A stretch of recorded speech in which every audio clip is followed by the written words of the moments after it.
5 साल का कार्यकाल पूरा नहीं कर पाएगी, क्या आधार और औचित्य है उनके पास? लालू जी निराशा में हैं। जेडीयू और टीडीपी इस सरकार के दो मजबूत स्तंभ हैं और ये सरकार 2029 के बाद भी चलेगी। दूसरा सवाल सर ये है कि ने कहा है कि अगर सिर्फ 18 महीने के कार्यकाल को छोड़ दिया जाए तो पूरा समय ग्रामीण कार्य विभाग जेडीयू के पास रहा और इस मंत्रालय और बिहार में लगातार भ्रष्टाचार इस मंत्रालय में देखने को मिल रहा है। इंजीनियर्स के खिलाफ हुई कार्रवाई से साबित होता है कि बिहार की नीतीश सरकार भ्रष्टाचार पर कोई समझौता नहीं करेगी। उधर जीतन राम मांझी ने कहा है कि सजा बदनाम करने की कोशिश की जा रही है। औसत से ज्यादा मूसलाधार बारिश हुई है जिस वजह से पुल क्षतिग्रस्त हुए हैं। अत्यधिक बारिश की वजह से बिहार ही नहीं, आसाम, नॉर्थ ईस्ट, हिमाचल प्रदेश, उत्तर प्रदेश के कई हिस्सों में भी इसी प्रकार की घटनाएं देखने को और सुनने को मिली।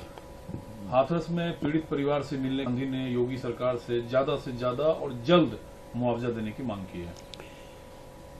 मैं श्री राहुल गांधी की इस मांग से सहमत हूं कि पीड़ितों को अधिक से अधिक आर्थिक सहायता मिलनी चाहिए, चूंकि वो समाज के बहुत ही कमजोर तबकों से संबंधित लोग हैं। लेकिन यूपी सरकार के मंत्री संदीप की ज्यादातर पीड़ित परिवारों को मुआवजा के चेक वितरित किए जा चुके हैं। राहुल गांधी बेवजह संवेदनशील मुद्दे पर राजनीति करना चाहते हैं। इस विषय पर राजनीति करने की आवश्यकता नहीं है, लेकिन कई परिवारों ने मुआवजा बढ़ाने की गुजारिश भी की है। उस पर भी उत्तर प्रदेश सरकार को ध्यान देना चाहिए। इधर सर ने कहा है कि क्या गलती थी चंपई सोरेन का कि हेमंत सोरेन ने चंपई सोरेन को हटाकर मुख्यमंत्री बन गए।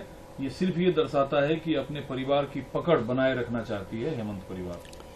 ये यद्यपि जेएमएम का आंतरिक मामला है, लेकिन इससे परिवारवाद की भी बू आती है, इसमें दो राय नहीं।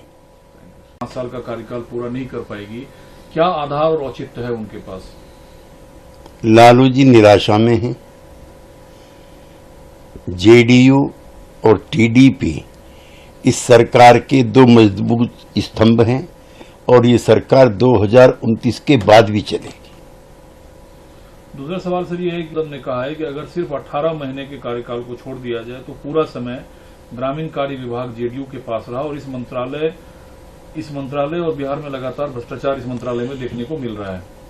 इंजीनियर्स के खिलाफ हुई कार्रवाई से साबित होता है कि बिहार की नीतीश सरकार भ्रष्टाचार पर कोई समझौता नहीं करेगी। उधर जीतन राम मांझी ने कहा है कि सजा बदनाम करने की कोशिश की जा रही है। औसत से ज्यादा मूसलाधार बारिश हुई है जिस वजह से पुल क्षतिग्रस्त हुए हैं। अत्यधिक बारिश की वजह से बिहार ही नहीं, आसाम, नॉर्थ ईस्ट, हिमाचल प्रदेश, उत्तर प्रदेश के कई हिस्सों में भी इसी प्रकार की घटनाएं देखने को और सुनने को मिली। हाथरस में पीड़ित परिवार से मिलने गांधी ने योगी सरकार से ज्यादा और जल्द मुआवजा देने की मांग की है।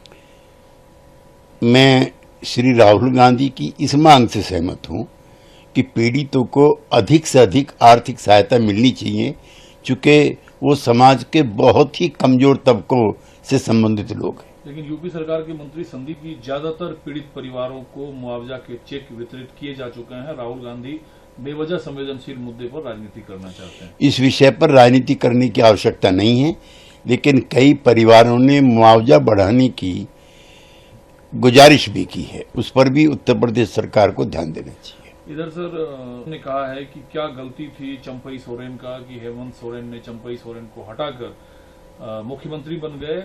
ये सिर्फ ये दर्शाता है कि अपने परिवार की पकड़ बनाए रखना चाहती है हेमंत परिवार। ये यद्यपि जेएमएम का आंतरिक मामला है, लेकिन इससे परिवारवाद की भी बू आती है, इसमें दो राय नहीं।